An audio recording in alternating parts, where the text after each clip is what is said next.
Alam niyo mga kailaw, noong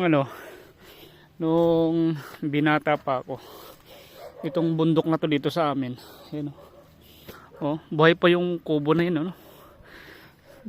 binata pa ako nito, siguro mga nasa edad 14 anyos, 15 anyos. Alam nyo ba nung unang panahon na yun kapag ako may hawak na cellphone, pag doon kasi sa baba walang signal, so inaabot ako ng mga alas 10 ng gabi para umakyat dito para makahagilap man lang ng signal. Siyempre may mga ka-text tayo noon, mga kabataan natin, kaya dito talaga natambay sa taas. So ayan pa, buhay pa itong ano na to. Tsaka isa pa ito yung inaano ko dito mga kailaw, yung mga hagdan na nandito gawa ko pa yan. Biruin mo, binata pa ako niyan so nasa 15 to 16 o 14 ako noon. Ngayon nasa 34 na tayo. So andito pa rin, buhay pa rin, diba? Tsaka alam nyo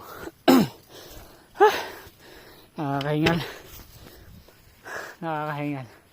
Tsaka alam nyo mga kailaw, noon itong part na to may ano to dito, may puno ng nyog.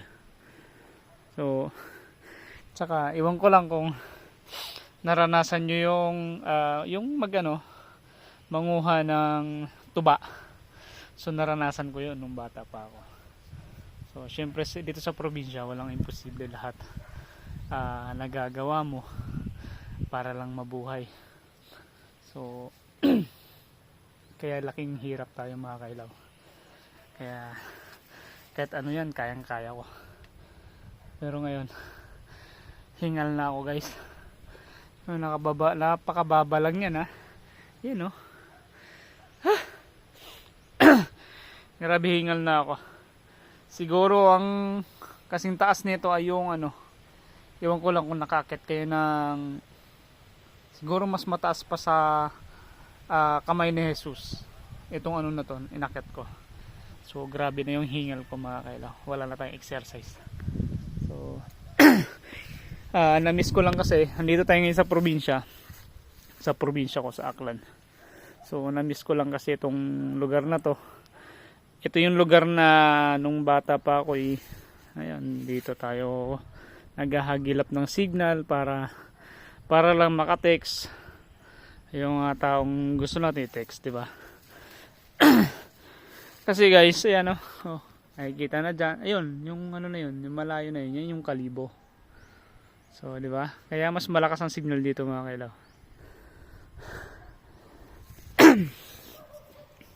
So nakakamiss lang kasi talaga balikan yung mga lugar na kung saan ka minulat at kung saan yung mga lugar na binigyan ka ng saya.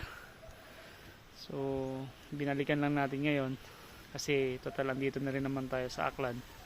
Nagbakasyon tayo, halos ilang taon tayo bago tayo magbakasyon dito. Kaya syempre namnamin natin yung mga at puntahan natin yung mga lugar kung saan tayo naging masaya. So yun lang, shoutout sa inyo mga kaibigan.